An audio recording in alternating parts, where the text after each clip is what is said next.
चले तो team India ने वनडे सीरीज पर कब्जा जमा लिया है। साउथ अफ्रीका के साथ खेले गए मुकाबले में टीम इंडिया ने तीसरे वनडे मुकाबले में साउथ अफ्रीका को 9 विकेटों से हरा दिया है। विशाखापट्टनम में टीम इंडिया ने टॉस जीतकर बॉलिंग चुनी। साउथ अफ्रीका 270 रन ही बना सका। भारत ने 40वें ओवर में महज 1 विकेट खोकर ये जो लक्ष्य है वो हासिल कर लिया। और इस अगर पूरे रन चेज को देखेंगे जिसमें भारत सफल हुआ है उसमें यशस्वी जायसवाल आज के हीरो रहे, लेकिन विराट कोहली की भी तारीफ करनी होगी। जिस तरीके से उन्होंने जब एकदम लक्ष्य के करीब टीम इंडिया पहुंची तो जिस अंदाज में विराट कोहली ने बल्लेबाजी की, ना सिर्फ रांची और रायपुर बल्कि विशाखापट्टनम में भी दर्शकों का उन्होंने खूब मनोरंजन किया। और रोको की जो बातें इस सीरीज में शुरू से हो रही थी उसकी झलक जो है वो विशाखापट्टनम में भी देखने को मिली। इस पूरे मैच को समझेंगे, हमारे साथ हमारे स्पोर्ट्स एक्सपर्ट राकेश रंजन जी हमारे स्टूडियो में हैं। रंजन जी, 2-1 से अब सीरीज पर कब्जा हो गया है और देखिए आखिरी वनडे मुकाबले में तो बहुत कन्विंसिंगली और एक तरफा कह सकते हैं भारत ने साउथ अफ्रीका को पटक दिया है। जी हाँ, बिल्कुल एक तरफे मुकाबले में भारत ने दक्षिण अफ्रीका को तीसरे वनडे में हराया। और मैं यहाँ पर कहना चाहूँगा कि जो पिछला मैच भारत ने रायपुर में गंवाया था जिसकी वजह से उसकी काफ़ी आलोचना हुई थी, तो आलोचना करने वाले शायद अब समझ पा रहे होंगे कि बाद में गेंदबाजी कितनी मुश्किल होती है, क्योंकि दक्षिण अफ्रीका की टीम ने जो 270 रन बनाए थे वो भारत ने 61 गेंद पहले ही बना ली। कहने का मतलब कि अगर आप यहां से 70-80 जोड़ भी दीजिए तो वो रन आराम से भारतीय टीम बना लेती। तो इसलिए अनावश्यक आलोचना हो रही थी और ये बात मैं अपने कार्यक्रम में लगातार कह भी रहा था कि बाद में जबकि ड्यू फैक्टर इतना प्रभावी हो जाता है तो फिर जो है गेंदबाजी करना बहुत मुश्किल हो जाता है। आज वही चीज दक्षिण अफ्रीका के साथ हुई और पहले गेंदबाजी करने वालों को जो है वो एक एडवांटेज मिलता है। आज भारतीय टीम की बारी थी उस एडवांटेज को लेने का और वो एडवांटेज जो है भारतीय टीम ने लिया। और दक्षिण अफ्रीका की टीम एक अच्छी शुरुआत के बाद, हालांकि पहला विकेट उनका 1 ही रन पर गिर गया था, लेकिन फिर जो एक शतकीय साझेदारी बाबूमा ने की थी क्विंटन डिकॉक के साथ और फिर क्विंटन डिकॉक और ब्रिट्सके के बीच में जो एक शतकीय साझेदारी हुई उसकी बदौलत स्थिति ऐसी बन गई थी कि लग रहा था कि स्कोर ज्यादा जाएगा, लेकिन वहां पर भारतीय गेंदबाजों ने वापसी की और देखते ही देखते 102 रन में 8 विकेट जो है वो दक्षिण अफ्रीका के निकाल लिए। तो वहां पर एक भारतीय गेंदबाजों की तारीफ बनती है, प्रसिद्ध कृष्णा की तारीफ बनती है, कुलदीप यादव की तारीफ बनती है, अर्शदीप ने पहले स्पेल में जैसे गेंदबाजी की उसकी तारीफ बनती है, रविंद्र जडेजा ने जैसे बाबूमा को फंसाया उसकी तारीफ बनती है। तो जब आप पहले गेंदबाजी कर रहे होते हैं तो उसका एडवांटेज आपको मिलता है, लेकिन दूसरी तरफ जब भारतीय टीम 270 रनों को चेज कर रही थी, 271 चाहिए थे जीत के लिए, तब आप देखिए भारत को किस चीज की जरूरत थी। जब पहली पारी समाप्त हुई थी और कार्यक्रम किया था तो उस वक्त मैंने ये कहा था कि ये शुरुआत के 10-15 ओवर अगर भारतीय टीम कम नुकसान पर या बिना नुकसान के निकाल दे तो फिर ये केक वॉक ही रहेगा। एग्जैक्टली वही हुआ, क्योंकि भारतीय टीम के पहले विकेट के लिए दक्षिण अफ्रीकी गेंदबाजों को 25 ओवर से ज्यादा का इंतजार करना पड़ा और मैच वहीं फिनिश हो गया। भारत ने कोई हड़बड़ी नहीं दिखाई, आराम से शुरुआत की। रोहित शर्मा अपनी लय में दिख रहे थे, उन्होंने पुल शॉट लगाए, कवर ड्राइव लगाए, पिकअप शॉट खेला, तो हर तरह के शॉट रोहित शर्मा के बल्ले से निकल रहे थे। यह बात सही है कि यशस्वी जायसवाल के लिए, जैसा मैंने पहले भी कहा था कि यह मैच बेहद महत्वपूर्ण है और आज उनको स्कोर करना चाहिए, तो वो उन्होंने किया। हालांकि समय शुरुआती जो था वो उनके अनुकूल नहीं था और वो लो कॉन्फिडेंस में दिख रहे थे, गेंद पर चढ़कर नहीं खेल पा रहे थे और आउटसाइड दी ऑफ स्टिक वो कई बार जो है वो बीट हुए, खास करके मार्को येंसन की गेंद पर। लेकिन सामने रोहित शर्मा थे जो उनको गाइड भी कर रहे थे, बता भी रहे थे कि कैसे खेलना है। और फिर जब एक बार यशस्वी जायसवाल ने अपना अर्धशतक पूरा किया उसके बाद वो अपने अंदाज में खेलने लगे और फिर खुलकर उन्होंने शॉट्स जमाए। रोहित शर्मा मुझे लगता है थोड़े निराश होंगे, 75 रन बनाकर वो आउट हो गए, नहीं तो एक सैकड़ा उनका भी इंतजार कर रहा था। वैसे अगर आप देखें तो विराट कोहली भी निराश होंगे, उनकी हैट्रिक सेंचुरी आने वाली थी और जिस अंदाज में खेल रहे थे कि अगर 50-60 रन और होता तो उनका शतक आ जाता, क्योंकि वो 65 रन बना चुके थे सिर्फ 45 गेंदों पर और अभी सिर्फ 35 रन बनाने थे अपनी हैट्रिक सेंचुरी के लिए। लेकिन खैर भारत ने 9 विकेट से मुकाबला जीता, तो मुझे लगता है रोको, यशस्वी जायसवाल और पूरी टीम बहुत खुश होगी। इस जीत की दरकार थी। गौतम गंभीर भी खास करके बहुत खुश हुए होंगे, क्योंकि उनकी आलोचना सबसे ज्यादा की जा रही थी टीम सिलेक्शन को लेकर, और टीम को लेकर जो है उनकी आलोचना होती रही है। वो एक सॉफ्ट टारगेट जो है वो आलोचकों के बन गए हैं। तो यहां पर अगर आप देखें तो भारतीय टीम ने एक रणनीति के तहत जो है 270 को चेज किया। शुरुआत आराम से की, खुद को वक्त दिया दोनों ही बल्लेबाजों ने, रोहित शर्मा और यशस्वी जायसवाल ने। रोहित शर्मा ने इस बात का ख्याल रखा कि रन गति को, जो रिक्वायर्ड रन रेट है, उसको ऊपर चढ़ने नहीं देना है, और फिर जब एक बार वो मुश्किल 10-12 ओवर निकल गए तो फिर मैच में कुछ बचा नहीं था और भारतीय टीम ने 9 विकेट की जीत दर्ज की। लेकिन अगर इस मैच के नायकों की बात कीजिए कि इस मैच के नायक कौन कौन हैं, तो देखिए आपको प्रसिद्ध कृष्णा का नाम शुरुआत में लेना पड़ेगा, क्योंकि दक्षिण अफ्रीका ठीक ठाक जा रहा था बल्लेबाजी में।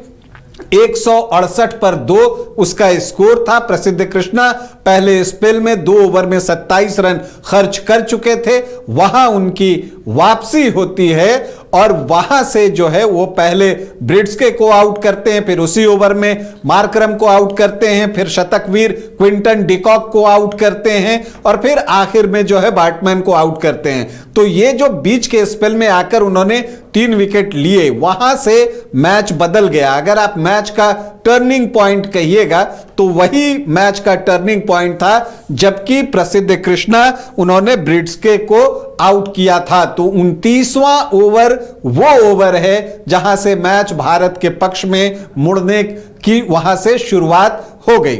इसके बाद कुलदीप यादव दूसरे नायक के रूप में आज के मुकाबले में उभर कर आए, क्योंकि आप देखिए जो काम था वो प्रसिद्ध कृष्णा ने कर दिया था, लेकिन काम को फिनिश भी करना था, तो उसे फिनिश किया कुलदीप यादव ने। चूंकि बॉल ड्राई थी, ग्रिप कर रही थी, तो वहां पर उनके सामने खड़ा रहना आसान नहीं था, खास करके टेलेंडर्स के लिए। और वहां पर कुलदीप यादव ने भी 4 विकेट लिए, वो भी सिर्फ 41 रन खर्च करके। तो इस मैच के दूसरे नायक के तौर पर आप कुलदीप यादव को देखते हैं। फिर जब आप बल्लेबाजी की बात करते हैं तो जो तीसरे नायक उभर कर आए, यशस्वी जायसवाल, जिन्होंने कि शानदार सैकड़ा लगाया, 116 रनों की पारी खेली, सिर्फ 121 गेंदों पर 12 चौके लगाए, 2 छक्के जमाए। तो जो तीसरे नायक हैं वो आपको यशस्वी जायसवाल रहे। रोहित शर्मा चौथे नायक रहे, क्योंकि उन्होंने फील्डिंग में भी, फील्डिंग के वक्त भी फील्ड सेट करना हो, गेंदबाज को सजेशन देना हो, डीआरएस लेना हो। आप याद कीजिए कुलदीप यादव तो जो गेंद पैड पर मार देते हैं ना, उनको लगता है कि ये आउट है, वो तुरंत डीआरएस के लिए कैप्टन को कन्विंस करने लगते हैं। तो आपने वो एक दृश्य देखा भी होगा कि रोहित शर्मा हंसने लगे थे मुंह छुपाकर कि अरे भाई आउट नहीं है। तो ये बात कुलदीप यादव ने जो है लंच इंटरवल में कही भी कि मैं थोड़ा इसमें खराब हूं, लेकिन पीछे रोहित भाई थे और केएल राहुल थे, तो वो चीजों को संभाल लेते हैं। तो रोहित शर्मा, और फिर जिस अंदाज में उन्होंने बल्लेबाजी की, खास करके शुरुआत में यशस्वी जायसवाल को परेशानी हो रही थी, लेकिन वहां पर रन गति को मेंटेन करके रखना और यशस्वी जायसवाल को साथ में खिलाते रहना, इस वजह से जो है रोहित शर्मा को आप इस मैच के नायक के तौर पर जो है याद करेंगे। 75 रनों की उनकी पारी थी, ये 75 रन उन्होंने 73 गेंदों पर बनाए, 7 चौके और 3 छक्के लगाए। इसके बाद जब आप नायक की बात कर रहे हैं तो इस सीरीज के महानायक के रूप में निकल कर आए हैं विराट कोहली। 2 शतक, एक अर्धशतक आज अगर मौका मिलता तो वो शायद तीसरा भी हो जाता, लेकिन ऐसे आप देखें तो पिछली 4 पारियों से वो लगातार 50 या उससे ज्यादा रन बना रहे हैं। आज सिर्फ 45 गेंदों पर विराट कोहली ने 65 रन बनाए, 6 चौके लगाए और 3 छक्का भी जमाया। तो आप अगर सीरीज के महानायक की बात करें तो वो विराट कोहली उभर कर सामने आए हैं दोनों तरफ से। तो ये जो है वो नायक हैं, लेकिन एक नायक और मैच का जो सबसे बड़ा टर्निंग पॉइंट है, तो जो सबसे बड़े नायक हैं वो केएल राहुल हैं। क्यों हैं? क्योंकि वो कप्तान हैं, और कप्तान होने से क्यों वो महानायक बन रहे हैं? क्योंकि उन्होंने टॉस जीता है। सबसे महत्वपूर्ण था इस मैच में टॉस जीतना। तीसरे वनडे में सबसे महत्वपूर्ण था टॉस जीतना, क्योंकि टॉस जीतने वाले के पक्ष में मैच 20% शुरू में ही चला जाता है। ये बातें हमने पहले भी की हैं। तो वही हुआ, टॉस जो बेहद महत्वपूर्ण था सीरीज डिसाइडर में, उन्होंने वो टॉस जीता। और उस टॉस के जीतने की वजह से देखिए, टॉस जीतने के बाद वो भी हंसने लगे थे केएल राहुल। ये 20 वनडे इंटरनेशनल के बाद भारतीय टीम ने जो है ये टॉस जीता है वनडे इंटरनेशनल में। आखिरी बार भारत ने वनडे इंटरनेशनल में टॉस कब जीता था नवीन, याद है? वो जब वर्ल्ड कप चल रहा था तो उसके सेमीफाइनल में उन्होंने टॉस जीता था। उसके बाद से वनडे इंटरनेशनल में एक भी टॉस भारत के पक्ष में नहीं गिरा है। तो यहां पर जो है वो एक महत्वपूर्ण काम हुआ। और उस समय कैमरा जब हर्षित राणा की तरफ गया था तो उन्होंने उछलकर बगल में जो खड़े थे उनको गले लगा लिया था टॉस जीतने के बाद, क्योंकि सबको पता है गेंदबाज तो ज्यादा खुश होंगे ही ना, क्योंकि वही मार खा रहे थे, उन्हीं की आलोचना सबसे ज्यादा हो रही थी। तो इस वजह से जो है टॉस बेहद महत्वपूर्ण था, मैच का टर्निंग पॉइंट। यूं तो मैं 29वें ओवर को मानता हूं जो प्रसिद्ध कृष्णा ने फेंका और ब्रिड्सके और मार्करम को उस ओवर में आउट किया, लेकिन अगर आप ऐसे देखें तो टॉस भी यहां पर एक टर्निंग पॉइंट ही था कि टॉस जिसने जीता मैच उसने जीता। तो भारतीय टीम का शानदार प्रदर्शन, रोको की जो वापसी हुई है इस वनडे सीरीज में घर पर, इससे पहले ऑस्ट्रेलिया में वो खेले थे, और दोनों ने जिस तरह का प्रदर्शन किया है उसके बाद आप कहिए तो इंतजार है 11 जनवरी का, जब भारत न्यूजीलैंड के खिलाफ वनडे सीरीज में अपना पहला मुकाबला खेलेगा। तो 2026 11 जनवरी सभी लोगों ने अपनी डायरी में नोट कर लिया है, क्योंकि उनको रोको को एक बार फिर से भारत में ही खेलते हुए देखना है। तो रोको का जबरदस्त। और एक बात जो कहना चाहूंगा कि रोहित शर्मा तो छक्के मारने के लिए जाने जाते हैं, लेकिन इस सीरीज में खास बात यह रही कि विराट कोहली ने जबरदस्त सिक्सेस लगाए हैं। और आज भी देखिए, आज भी उन्होंने 3 छक्का लगाया है। तो ये एक नया चेंज है विराट कोहली की बल्लेबाजी में। आमतौर पर वो सिंगल डबल पर जो है डिपेंडेंट रहते थे और ओकेजनल बाउंड्री निकालते थे, लेकिन इस सीरीज में जो देखने को मिला कि मॉडर्न डे क्रिकेट में जो चीज चाहिए वो करते हुए वो दिखे, चौके भी लगाए और लंबे लंबे छक्के भी लगाए। तो भारत के लिए ये एक बड़ी जीत है, क्योंकि दक्षिण अफ्रीका से भारत टेस्ट सीरीज गंवा चुका था। दक्षिण अफ्रीका के पास डबल का मौका था कि वो जो है टेस्ट सीरीज के बाद वनडे सीरीज जीते। 2021-22 में दक्षिण अफ्रीका में टेस्ट सीरीज के बाद उसने वनडे सीरीज जीती थी और वो डबल वहां लगाया था। अब डर था कि भारत के खिलाफ वो भारत के घर में जो है जाकर डबल न कर ले। इससे पहले अगर भारत में डबल की बात है तो वो 80s में हुआ था। तो इतने लंबे अरसे के बाद, तो इसलिए दबाव था टीम इंडिया पर और आलोचनाएं भी बहुत हुई थी। लेकिन जब आप बेहतर प्रदर्शन करते हैं तो सारे आलोचकों की जुबान जो है वो सिल जाते हैं। तो भारतीय टीम ने आलोचकों के जवाब, आलोचकों को करारा जवाब मिला है। राकेश जी, एक और छोटी सी चीज आपसे समझेंगे। देखिए, रोको को लेकर काफी हाइप था इस सीरीज की शुरुआत से पहले भी, और ऑस्ट्रेलिया में जो वनडे सीरीज हुआ वहां पर भी। और देखिए, इन दोनों खिलाड़ियों ने, सबसे पहले रोहित शर्मा जो ऑस्ट्रेलिया के साथ ओडीआई में सबसे अधिक रन करते हैं, और अब साउथ अफ्रीका के साथ जो सीरीज खत्म हुई है उसमें विराट ने सबसे अधिक स्कोर किया है। तो इन दोनों खिलाड़ियों ने बताया है कि आप जो इतना हाइप क्रिएट कर रहे हैं, अभी हमारी जर्नी बाकी है इंडियन क्रिकेट में। इसीलिए तो लोगों को उनसे उम्मीद होती है और इसीलिए ये खिलाड़ी महान है, ये दबाव लेना जानते हैं। आमतौर पर होता क्या है कि जब किसी के ऊपर अपेक्षाओं का प्रेशर बढ़ जाता है, एक्सपेक्टेशंस का प्रेशर, कि लोग बहुत की उम्मीद करने लगते हैं तो कई बार उस दबाव में खिलाड़ी बिखर जाता है, लेकिन चूंकि ये चैंपियन खिलाड़ी हैं, ये दबाव में निखर जाते हैं और वो काम जो है उन्होंने पिछली 2 सीरीज में करके दिखाया है। चाहे आप ऑस्ट्रेलिया में सीरीज की बात कर लीजिए, वहां पिचेस डिफिकल्ट थे बैटिंग के लिए, लेकिन वहां पर रोहित शर्मा का प्रदर्शन देखिए। विराट कोहली ने 2-0 के बाद तीसरे वनडे में जो है अर्धशतक जमाया था। फिर यहां पर घरेलू कंडीशंस का जो है पूरा लाभ उठाया दोनों ने, इसीलिए तो ये खिलाड़ी महान बने हैं। और विराट कोहली तो चेज मास्टर हैं, जब चेज कर रहे होते हैं तो उनसे बेहतर चेज कौन करता है। और रोहित शर्मा एक डिस्ट्रक्टिव खिलाड़ी हैं और उनके पास एक्स्ट्रा टाइम होता है जब वो बल्लेबाजी करते हैं, और जिस तरह से वो स्टेप डाउन करके भी पुल शॉट लगा लेते हैं, वो लगाना आसान नहीं होता, जबकि गेंद चढ़ रही होती है फिर भी वो लगा लेते हैं। तो ये चीजें बताती हैं कि ये दोनों खिलाड़ी का क्लास ही अलग है। और वो कहते हैं ना, form is temporary, class is permanent. तो ये परमानेंट वाले खिलाड़ी हैं, इनका क्लास अलग है। अगर ये इसी तरह से खेल रहे हैं और इसी तरह से खेलते रहे तो जो ख्वाब जो है वो जब भारत में वर्ल्ड कप हुआ वो पूरा नहीं हो सका, वो अगले वर्ल्ड कप में 2027 में पूरा हो सकता है, अगर ये 2 खिलाड़ी इसी तरह से खेलते रहे, क्योंकि इन दोनों पर टीम का भरोसा भी है। और जब ये मैदान में होते हैं, क्रीज पर होते हैं, तो जो सहयोगी खिलाड़ियों को इनकी एडवाइस से जो मदद मिलती है वो बेहद महत्वपूर्ण है, अमूल्य है। तो इसीलिए ये 2 खिलाड़ी तो चाहिए। और जब इस टीम में जब आप वर्ल्ड कप में जाएंगे तो जसप्रीत बुमराह जुड़ जाएंगे, सिराज जुड़ जाएंगे, तो जो तेज गेंदबाजी एक कमजोर कड़ी इस बार दिख रही थी, हालांकि आज तो टीम ने अच्छा प्रदर्शन किया है, तो वो सारी चीजें दूर हो जाएंगी। स्पिनर्स भारत के अच्छा काम कर रहे हैं, कुलदीप ने दिखा दिया, 9 विकेट उन्होंने इस सीरीज में लिए हैं।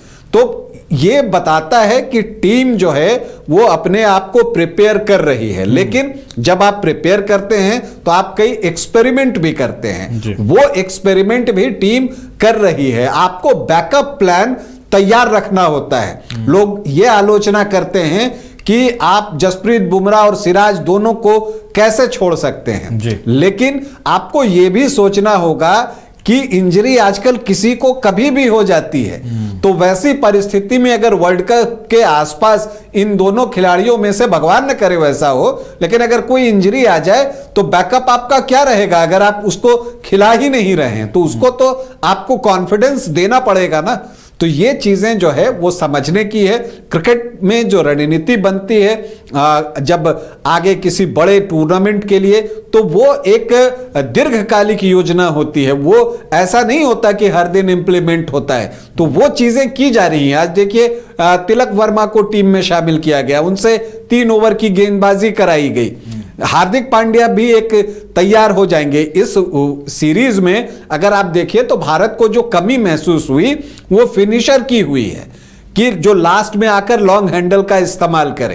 तो वो जब हार्दिक पांड्या आ जाएंगे तो वो जगह भर जाएगी, या तिलक वर्मा रह जाएंगे तो वो वाइट बॉल अच्छा खेलते हैं, तो वो वहां पर वो काम कर सकते हैं। तो इसीलिए मुझे लगता है कि बहुत जल्दी 1-2 परिणाम से, चूंकि 3 मैच में एक ही मैच तो हारी टीम इंडिया, इतना उतावलापन, इतनी आलोचना सही नहीं है। मुझे लगता है कि जब दीर्घकालिक योजना बनती है तो आपको पेशेंस रखना चाहिए।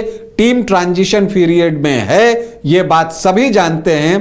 तो ट्रांजिशन पीरियड में आप जब भी होते हैं तो एक्सपेरिमेंट होते हैं, खिलाड़ियों को आजमाया जाता है। अब उसी में से कुछ खिलाड़ी निखर जाते हैं जो आगे चलकर महान भी बन जाते हैं। आज यशस्वी जायसवाल ने रन बनाया, ये एक बहुत सुखद पहलू है टीम इंडिया के लिहाज से, क्योंकि यशस्वी का रन बनाना भी इस टीम के लिए बहुत जरूरी है, क्योंकि बैकअप ओपनर के रूप में यशस्वी जायसवाल वर्ल्ड कप तक रहने वाले हैं। तो इसीलिए यशस्वी का प्रदर्शन जो है वो मायने रखता है। और हमने इसीलिए मैच से पहले यशस्वी के प्रदर्शन पर बात भी की थी कि आज उनसे एक बड़ी पारी की उम्मीद होगी, उन्होंने निराश भी नहीं किया। तो टीम इंडिया को बहुत बधाई। गौतम गंभीर को बधाई, कप्तान केएल राहुल को बधाई। रोको का प्रदर्शन लाजवाब, उन्हें धन्यवाद कि उन्होंने इतनी अच्छी क्रिकेट खेली और हम सबको अवसर दिया कि हम उनकी बल्लेबाजी का लुत्फ उठा सकें। युवा गेंदबाजों ने भी भविष्य के लिए उम्मीदें जगाई हैं। चलिए, तो बधाइयों का यह सिलसिला जारी रहेगा। टीम इंडिया ने साउथ अफ्रीका को तीसरे वनडे में हराकर 2-1 से सीरीज पर कब्जा जमा लिया है और क्रिकेट फैंस काफी इस पूरी सीरीज में रोमांचित हुए।